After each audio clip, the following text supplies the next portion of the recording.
मित्रों, सरकारी यात्रा यूट्यूब चैनल पर पिछले जो भी 1990 से लेकर 2020 तक एग्ज़ाम्स हुए हैं, उन एग्ज़ाम से रिलेटेड जो भी क्वेश्चंस पूछे गए, उन क्वेश्चंस को लेकर हर एक टॉपिक, हर एक सब्जेक्ट को लेकर सीरीज चल रही है, जिसमें राजस्थान का अध्ययन, राजस्थान का इतिहास, राजस्थान का भूगोल, भारत का इतिहास आदि सभी सब्जेक्ट से लेकर एक सीरीज चल रही है। उसमें राजस्थान का भूगोल के सीरीज़ के अंतर्गत मैं आपको लगातार हर टॉपिक से रिलेटेड 1990 से लेकर 2020 तक जो भी क्वेश्चंस आए हैं और कौन कौन से क्वेश्चन ज़्यादा बार रिपीटेड हुए हैं और इन एग्ज़ाम्स के अंदर उनके आने की क्या संभावनाएं हैं, इनको लेकर मैं आपको लगातार टॉपिक वार क्लास के अंदर इन क्वेश्चंस के बारे में बता रहा हूँ। तो उसी सीरीज़ के अंतर्गत आज का जो वीडियो है, हमारी आज की जो क्लास है, वो है अपवा तंत्र से रिलेटेड, यानी कि राजस्थान की जो नदियां हैं, उन नदियों से रिलेटेड कौन कौन से क्वेश्चंस एग्ज़ाम्स के अंदर पूछे गए हैं और आगे भी पूछे जाने की संभावना है। तो चलिए आगे चलते हैं। क्लास में आगे बढ़ने से पहले आपको सरकारी यात्रा ऐप के बारे में बता दें। ये ऐप बस लॉन्च होने ही वाला है। उसमें आपको मिलने वाले हैं हर एग्ज़ाम से रिलेटेड आपको मॉक टेस्ट, आपको प्रैक्टिस टेस्ट आपको यहाँ पे मिलने वाले हैं। साथ ही हर टॉपिक से रिलेटेड आपको यहाँ पे टेस्ट मिलने वाले हैं और जो भी एनसीईआरटी की बुक्स आपके लिए उपयोगी होने वाली है, वो सारी की सारी एनसीईआरटी बुक्स आपको यहाँ पे इस ऐप के अंदर मिलने वाली हैं और साथ में ही आपको यहाँ पे हैंडराइटिंग नोट्स भी मिलने वाले हैं। साथ में आपका मोटिवेशन बरकरार रखने के लिए आपको हर रोज़ मोटिवेशन कोट्स और क्वेश्चन ऑफ द डे इस ऐप के अंदर मिलने वाले हैं। तो बिल्कुल दिल थाम के रखिए, बस ये ऐप लॉन्च हो ही रहा है। आज और कल के अंदर हम इसका पूरा का पूरा सर्वर अपग्रेड कर रहे हैं, उसके बाद में आपको ये ऐप प्ले स्टोर पर उपलब्ध करवा रहे हैं। चलिए आगे बढ़ते हैं क्लास की ओर। तो सबसे पहला क्वेश्चन है, राजस्थान में प्रवाह कितने रूप में पाई जाती है, यानी राजस्थान में जो नदियों का प्रवाह क्षेत्र है वो कितने रूप में पाई जाती है। ये सेकंड ग्रेड एग्जाम 2011 के अंदर ये क्वेश्चन पूछा गया है। तो जल्दी से कमेंट करके बताइए। यहाँ पे पूछा गया है राजस्थान के प्रवाह तंत्र के बारे में। राजस्थान को अगर अपन नदियों का प्रवाह क्षेत्र पढ़ते हैं तो उसको अपन कितने भागों में बांटते हैं, जल्दी से कमेंट करके बताइए।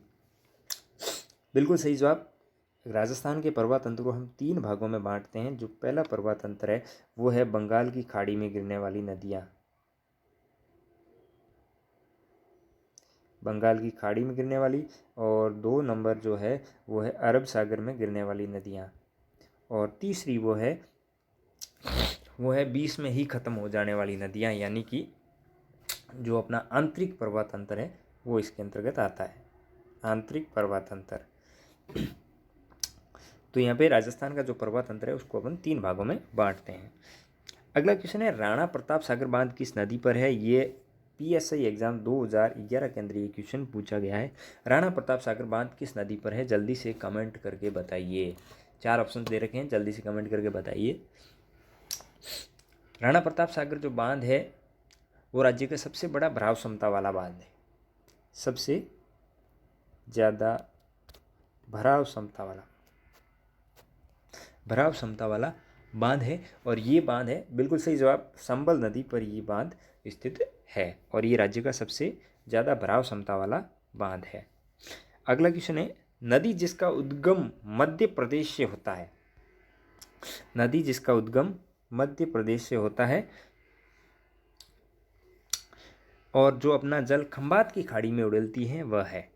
आरएस प्री एग्ज़ाम 1994 और आरएस प्री एग्ज़ाम 2012 के अंदर पूछा है, यानी कि आरएस प्री एग्जाम में भी ये क्वेश्चन 2 बार पूछा जा चुका है। यानी कि कौन सी नदी जिसका उद्गम स्थल मध्य प्रदेश है और ये खंबात की खाड़ी में उसका यह जो जल उड़ेलती है, जल्दी से कमेंट करके बताइए। बिल्कुल सही जवाब, माही नदी है, उसका जो उद्गम स्थल है वो मध्य प्रदेश का धार जिला की अमरोरू की पहाड़ियाँ इसका जो उद्गम स्थान है। ये अमरोरू की पहाड़ियों के नज़दीक मेहंद नामक झील से निकलती है और राजस्थान में ये बांसवाड़ा के खांदू गांव से प्रवेश करती है। कहाँ से प्रवेश करती है? खांदू गांव से ये प्रवेश करती है। अगला क्वेश्चन है, जो नदी राजस्थान में दक्षिण से प्रवेश करके पश्चिम में प्रवाहित होकर पुनः दक्षिण की ओर मुड़ जाती है, वो नदी है? जल्दी से कमेंट करके बताइए। दक्षिण से प्रवेश करके पश्चिम की ओर बहती हुई फिर वापस है जो मुड़ जाती है दक्षिण की ओर, वह नदी कौन सी ये है? ये जेलर एग्ज़ाम 2004 के अंदर ये क्वेश्चन पूछा गया है। बिल्कुल सही जवाब माही नदी है। तो वो जो राजस्थान का जो अपना क्षेत्र है उस क्षेत्र के अंदर यहाँ से प्रवेश करती है और इस तरीके का आकार है जो माही नदी बनाती है, यानी कि यहाँ से दक्षिण से प्रवेश करती है, फिर पश्चिम की ओर जाती है और फिर यहाँ से यहाँ फिर वापस दक्षिण की ओर मुड़ जाती है। ये बांसवाड़ा और डूंगरपुर की सीमाओं को दो अलग भागों में बांटती है या काटती हुई नदी है, और ये कर्क रेखा को 2 बार पार करती है। और इस नदी का जो प्रवाह क्षेत्र है उसको अपन छप्पन का मैदान कहते हैं। छप्पन का मैदान इस नदी के प्रवाह क्षेत्र को अपन कहते हैं। राजस्थान की वह कौन सी एकमात्र नदी है जो कर्क रेखा को पार करती है? सेकंड ग्रेड टीचर एग्जाम 2011 के अंदर पूछा गया है, यानी कि माही नदी से संबंधित जो क्वेश्चन है वो बार बार रिपीट हो रहे हैं। माही नदी से संबंधित जो क्वेश्चन है वो क्या है, बार बार रिपीट हो रहे हैं। तो इसका आंसर कौन सा हो जाएगा? माही नदी को, सॉरी, राजस्थान की कौन सी नदी जो कर्क रेखा को 2 बार पार करती है, वो नदी है अपनी माही नदी। अगला क्वेश्चन है, किस नदी को वागड़ व कांठल की गंगा कहा जाता है? पुलिस कांस्टेबल एग्जाम 2013 के अंदर ये क्वेश्चन पूछा गया है। तो माही नदी को ही वागड़ की कांठल की गंगा कहा जाता है, और इसको दक्षिणी राजस्थान की स्वर्ण रेखा के नाम से भी जाना जाता है। और सुजलाम सुफलाम जो क्रांति है, सुजलाम सुफलाम क्रांति भी इसी नदी से संबंध रखती है। अगला क्वेश्चन है, ऋग्वेद में उल्लिखित नदी कौन सी है? ऋग्वेद में किस नदी का उल्लेख मिलता है? बीएसटीसी एग्जाम 2008 के अंदर ये क्वेश्चन पूछा गया है। जल्दी से कमेंट करके बताइए। बिल्कुल सही जवाब जो सरस्वती नदी है उसको है जो ऋग्वेद में उसका विवरण मिलता है। राजस्थान की 2 नदियों का वर्णन है जो ऋग्वेद मिलता है। एक तो सरस्वती नदी है जो पश्चिमी राजस्थान में बहती थी, जिसका अवशेष घग्गर नदी को माना जाता है। जो घग्गर नदी है गंगानगर में बहती है, उसको इसका सरस्वती नदी का अवशेष माना जाता है। और दूसरी नदी है जिस वो द्वेषवती नदी है, जयपुर की लाइफ लाइन इसको कहते हैं, जयपुर में बहती है। इसका अवशेष अमानिसा का नाला है। क्या है? अमानिसा का जो नाला है वो द्वेष नदी का अवशेष है। तो इसका भी ऋग्वेद के अंदर वर्णन मिलता है। सरस्वती या द्वेषवती नदी का जो नाम है ऋग्वेद में उल्लेखित है। अहाड़ नदी का नाम उदय सागर के बाद क्या हो जाता है? बिल्कुल जल्दी से कमेंट करके बताइए। RPC third grade teacher exam 2011 के अंदर पूछा है, अहाड़ नदी का नाम जो उदय सागर झील से निकलने के बाद उस नदी का नाम क्या हो जाता है? बिल्कुल सही जवाब बेड़स जो नदी है वो उदयपुर में बहती है, और जहाँ से निकलती है उसके बाद में उदय सागर में प्रवेश करती है, उदय सागर झील के अंदर प्रवेश करती है। वो गिरने के बाद में इस नदी को बेड़स नदी कहा जाता है। गिरने से पूर्व ये आयड़ नदी के नाम से जानी, आहड़ या आयड़ नदी के नाम से ये जानी जाती है। और ये नदी भीलवाड़ा में बिगोद के निकट है। भीलवाड़ा में बिगोद के निकट बनास मिल जाती है। ये बनास की सहायक नदी है। बिगोद के निकट, बिगोद भीलवाड़ा में पड़ता है, यहाँ पर ये जो ये इसमें बनास नदी में मिल जाती है। अगला क्वेश्चन है, लूणी नदी मुख्यतः किस राज्य में बहती है? ऐसे एग्जाम 2002 के अंदर ये क्वेश्चन पूछा गया है। तो लूणी नदी है जो मुख्यतः राजस्थान के अंदर बहती है।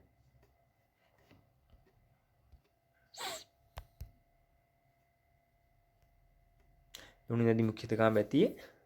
वो राजस्थान के अंदर बहती है। अगला क्वेश्चन है, पश्चिमी राजस्थान में बहने वाली नदी कौन सी है? पश्चिमी राजस्थान में बीएसटीसी एग्जाम 2008 के अंदर पूछा गया है। पश्चिमी राजस्थान के अंदर बहने वाली वो जो नदी है वो कौन सी है? लूणी नदी है। कौन सी नदी है? लूणी नदी है, वो है जो पश्चिमी राजस्थान के अंदर बहती है। ये लगभग पूर्णतः राजस्थान में बहने वाली पश्चिमी नदियों में अजमेर के आना सागर के समीप ये नाग पहाड़ी से निकलती है और इसका उद्गम स्थल पर इसका नाम सागरमती है। क्या नाम है? सागरमती है। जो इसका उद्गम स्थल पर इसका नाम सागरमती नाम कहा जाता है। और जालोर में इसको रेल या नाडा भी कहते हैं। और बालोतरा तक इसका जल है जो मीठा होता है, बाद में इसका जल खारा हो जाता है, इसलिए इस नदी को मीठी खारी भी कहा जाता है। क्या कहते हैं? मीठी खारी नदी। मीठी खारी नदी भी इस नदी को कहा जाता है। और कालिदास ने इस नदी को अंतः सलीला कहा था। कालिदास ने इस नदी को अंतः सलीला कहा था। तो बिल्कुल ये इंपॉर्टेंट पॉइंट है, इसको ध्यान में रखिएगा। कालिदास ने किस नदी को अंतः सलीला कहा था, या कालिदास ने अंतः सलीला किस नदी को कहा था? तो लूनी नदी को कालिदास ने अंतः सलीला नाम दिया था। अगला क्वेश्चन, निम्न में से कौन सी नदी राजस्थान को सर्वाधिक जल की आपूर्ति करती है? आरएस एग्जाम 2003 के अंदर ये क्वेश्चन पूछा गया है। तो अगर राजस्थान में सर्वाधिक जल आपूर्ति की बात की जाए तो जो संबल नदी है वो राजस्थान को सर्वाधिक जल की आपूर्ति करने है। और इस नदी के अंदर अवनाली का अपर्दन है वो सबसे अधिक होता है। अवनाली का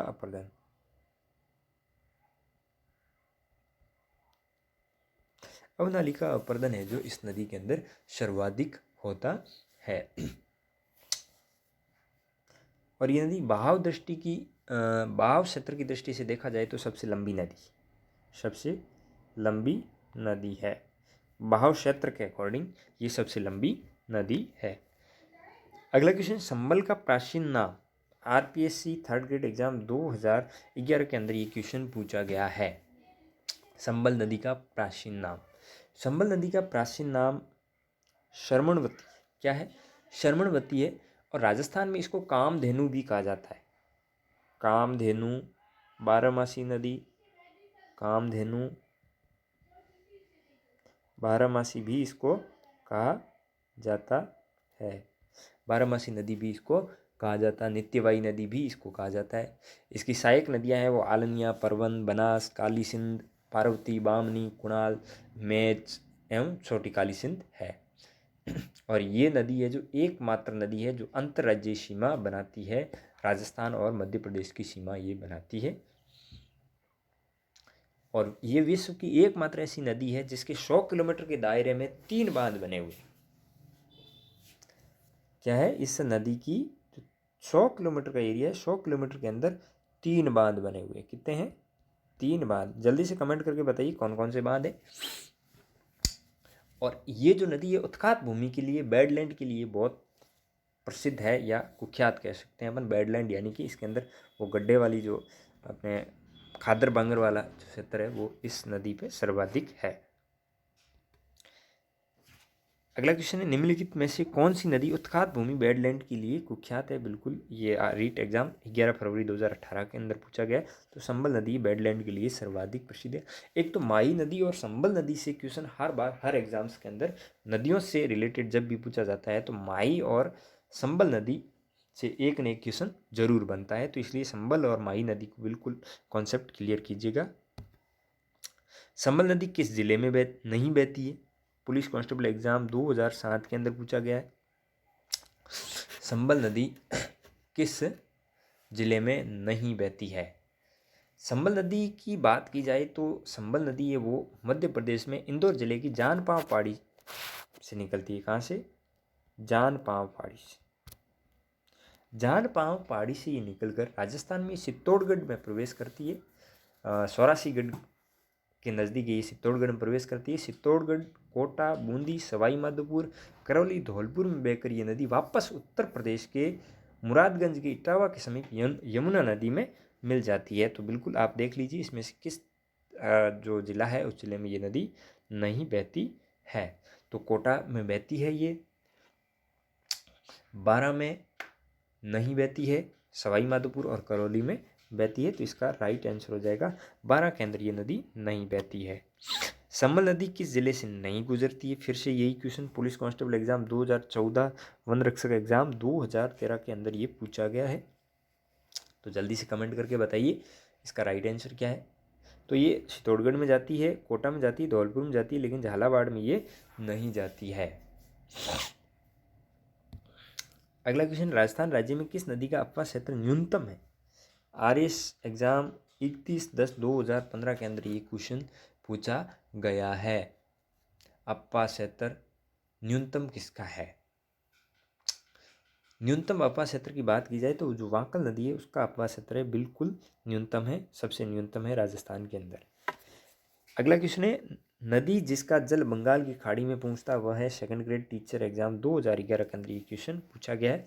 तो यहाँ पे बिल्कुल नदियों को देखिए, कौन सी नदी है जिसका जो जल है अंततः बंगाल की खाड़ी में पहुंचता है। जल्दी से कमेंट करके बताइए। तो यहाँ पे जो माही नदी है, माही नदी अपने बंगाल की खाड़ी में गिरती है। सोम माही की सहायक नदी है। और साबरमती है वो भी माही नदी है वो अपने अरब सागर में गिरती है और सोम उसकी सहायक नदी है। और साबरमती है वो बंगाल अरब सागर से पहले जो खंबात की खाड़ी पड़ती है, खंबात की खाड़ी में गिरती है। और संबल नदी है वो अंततः कहाँ पहुँच जाती है? बंगाल की खाड़ी में जाकर गिरती है।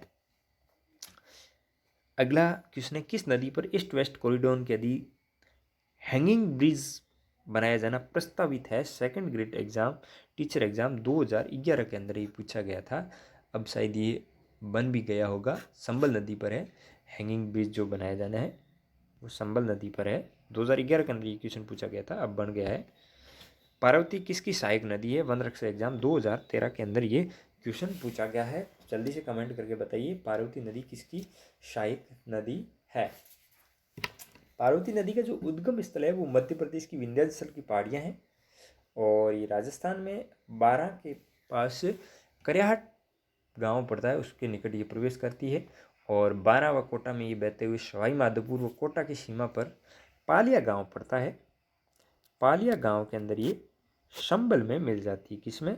संबल में ये नदी मिल जाती है। तो ये किसकी सहायक नदी है? संबल की सहायक नदी है पार्वती। राजस्थान के दक्षिण दिशा से प्रवेश करने वाली नदी युग्म है। RP second grade exam teacher exam 2011 के अंदर ये क्वेश्चन पूछा गया है। राजस्थान की दक्षिण दिशा से प्रवेश कौन कौन सी नदी है वो करती है? तो जल्दी से कमेंट करके बताइए, दक्षिण में कौन सी नदी प्रवेश करती है?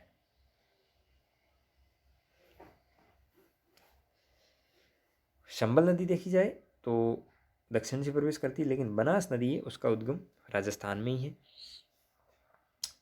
माही और संबल, माही देखा जाए मध्य प्रदेश निकलती है, संबल भी मध्य प्रदेश यानी कि दक्षिण दिशा से प्रवेश कर रही है। लूणी नदी की बात की जाए अजमेर से है। और काली सिंध का जो उद्गम स्थल है वो अपना सीकर है, कांतली का सीकर है और लूणी का अजमेर है, ठीक है ना। और ये जो माही और संबल नदी है वो कहाँ से निकलती है? दक्षिण दिशा से प्रवेश करती है। राजस्थान में सूलिया जलप्रपात किस नदी पर है? RPSC third grade teacher exam 2011, police constable exam 2007 के अंदर ये क्वेश्चन पूछा जा चुका है। राजस्थान में सूलिया जलप्रपात किस नदी पर स्थित है? जल्दी से कमेंट करके बताइए। सूलिया जो जलप्रपात है वो संबल नदी पर स्थित है। किस नदी पर? संबल नदी पर। और ये स्थित कहाँ पर है? भैंसरोडगढ़ से 5 किलोमीटर दूर। और ये सर्वाधिक ऊंचा जलप्रपात है, 18 मीटर की ऊंचाई से ये गिरता है, सूलिया जलप्रपात। राजस्थान राज्य में पूर्णतः बहने वाली सबसे लंबी नदी का नाम बताइए।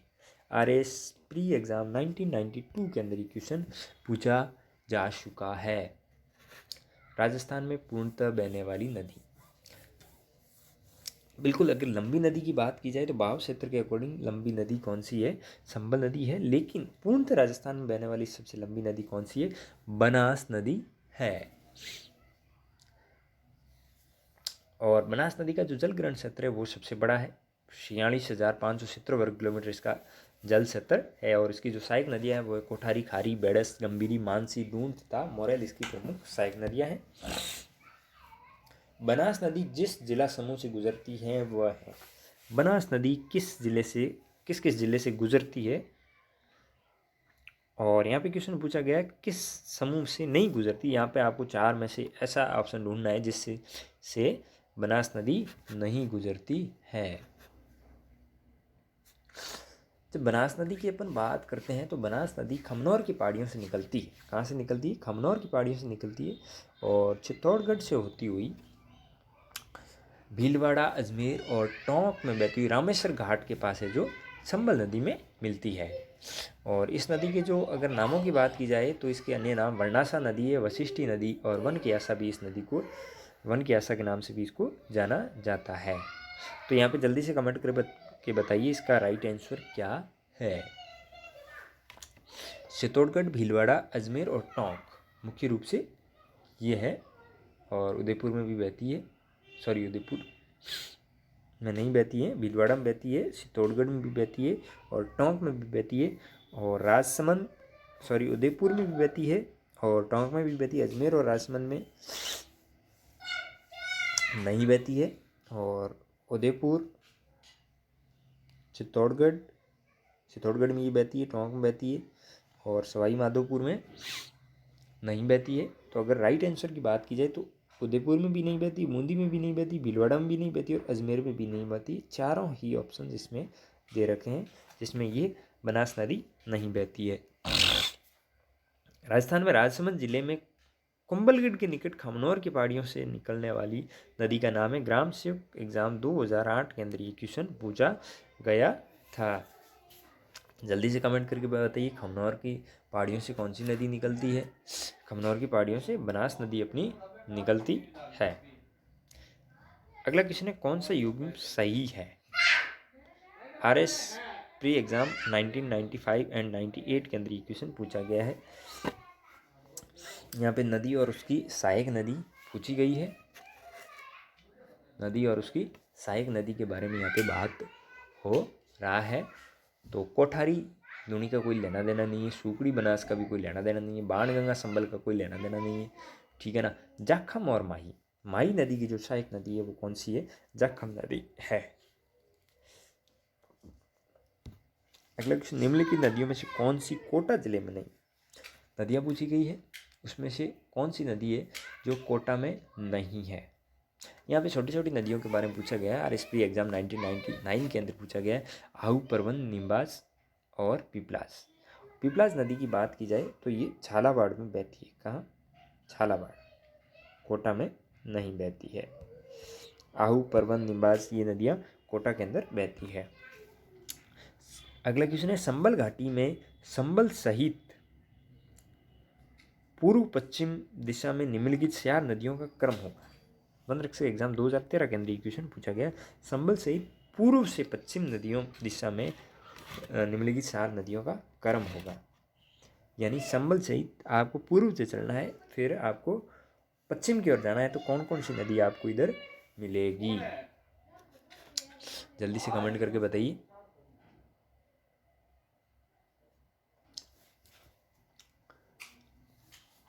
तो अगर आप पश्चिम से पूर्व की यात्रा करते हैं तब आपको सबसे पहले जो इन चारों में से नदी मिलेगी वो सबसे पहले आपको कौन सी नदी मिलेगी? पार्वती मिलेगी। कौन सी मिलेगी? पार्वती नदी। पार्वती के बाद में जो आपको नदी मिलेगी वो मिलेगी काली सिंध। ये दोनों संबल की सहायक नदियाँ हैं, ठीक है ना। फिर आपको है जो संबल नदी बहती हुई मिल जाएगी और संबल के बाद में आपको कौन सी मिलेगी? बनास नदी मिलेगी जो कि संबल की सहायक नदी है। तो इस हिसाब से राइट आंसर हो जाएगा, वो हो जाएगा डी। बीसलपुर बांध किस नदी पर स्थित है? कॉलेज व्याख्याता 2016 के अंदर ये क्वेश्चन पूछा गया है। बीसलपुर बांध किस नदी पर स्थित है? बीसलपुर बांध वो बनास नदी पर स्थित है। कहाँ पर है? बनास नदी पर स्थित है बीसलपुर बांध, जो राजस्थान की सबसे बड़ी पेयजल परियोजना है। क्या है? सबसे बड़ी पेयजल परियोजना है। अगला क्वेश्चन है अंतः प्रवाहित नदी नहीं है। कॉलेज व्याख्याता एग्जाम 2016 के अंदर पूछा। इनमें से कौन सी नदी ऐसी है जो अंतः प्रवाह के अंदर आंतरिक प्रवाह क्षेत्र में नहीं आती है? जल्दी से कमेंट करके बताइए।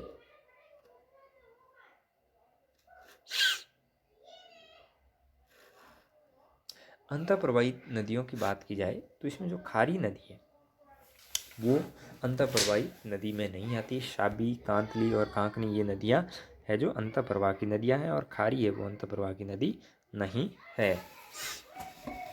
खारी है जो लूणी की सहायक नदी है और इसका जल बंगाल की खाड़ी में जाता है। जिस नदी का जल किसी खुले महासागर में नहीं पहुंचता है वह नदी है। जेलर एग्जाम 2004 के अंदर ये क्वेश्चन पूछा गया है। जल्दी से कमेंट करके बताइए, खुले महासागर में जिस नदी का जल नहीं जाता है। तो इसमें आप मान सकते हैं कि जो नदियां हैं, जो अंतःप्रवाह की नदी है उसका है जो जल खुले महासागर में पहुँचने के सवाल ही पैदा नहीं होता है। तो उसमें जो कांतली नदी है वो आंतरिक जल प्रवाह की नदी है, आंतरिक जल प्रवाह की नदी है, आंतरिक प्रवाह की, और ये सबसे लंबी नदी है आंतरिक प्रवाह की दृष्टि से, राजस्थान में पूर्ण बहाव की दृष्टि से। और ये झुंझुनू को 2 भागों में बांटती हुई शुरू की सीमा में विलीन हो जाती है, शुरू में नहीं पहुंचती है, इसलिए शुरू बिना नदियों वाला जिला है। यहाँ पे आपको सुमिलित करना है। ग्राम सेवक एग्जाम जो मैंने दिया था 18/12/2016 को, उसके अंदर ये क्वेश्चन पूछा गया था। नदियाँ और उसकी सहायक नदियों के बारे में पूछा गया है। तो लूणी की बात की जाए तो लूणी का सीधा आप जमाई से इसका कनेक्शन कर दो, और माही का कनेक्शन आप सोम से कर दो, ठीक है ना। तो ये इसकी क्या हो जाएगी, सहायक नदियाँ हो जाएगी। तो इस टाइप के जो क्वेश्चंस आते हैं सुमेलित करने वाले, तो वहाँ पे अगर आपको 2 पॉइंट मिल जाते हैं ना, तो आप काफ़ी हद तक क्वेश्चंस को सॉल्व कर सकते हैं। जैसे 2 पॉइंट, पहला 3 और दूसरा 4, यानी कि बी आपका क्या हो जाएगा, राइट आंसर हो जाएगा। बाकी बची जो नदी है, साबरमती की जो सहायक नदी वो वांकल हो जाएगी, और काली सिंध की जो सहायक नदी है वो परवन हो जाएगी, और परवन फिर है जो संबल की सहायक नदी है। कॉलेज व्याख्या एग्जाम 2016 के अंदर ये क्वेश्चन पूछा गया था। अनास, एराव, सोम जिस नदी की सहायक नदियां हैं वह है। सोम नदी किसकी सहायक नदी है, माही की सहायक नदी है। तो अनास और एराव भी इसकी सहायक नदियां हो जाएगी। अगला क्वेश्चन है त्रिवेणी संगम, पटवारी प्रारंभिक एग्जाम 2016 जो मैंने दिया था उसके अंदर आया था। त्रिवेणी संगम और नदियों का जो कौन कौन सी नदियों पे ये स्थित है, जल्दी से कमेंट करके बताइए। ये बिल्कुल जैसा दिया हुआ है वैसा ही है, ठीक है ना। बिंगोज जो है बनास, बेड़त और मैलानी, और राजमहल बनास डाई खारी, और रामेश्वर घाट बनास संबल और सीप पर है, और बनेश्वर सोमाई जाखम पर है। लूणी नदी को निम्न सहायक नदियों में अरावली पर्वतमाला से नहीं निकलने वाली नदी है। लूणी नदी की जो सहायक नदियाँ हैं उसमें से जो नदियाँ हैं वो कौन सी नदी ऐसी है जो नहीं निकलती है, कहाँ से, अरावली से। तो अगर आप लूणी नदी को पर्वा से तरह पढ़ोगे तो लगभग सारी नदियाँ, ये मान लीजिए अरावली से ये निकलती है लूणी नदी, तो बाकी सारी नदियाँ हैं आपको अरावली सतर से इधर से ही मिलती हुई मिलेगी।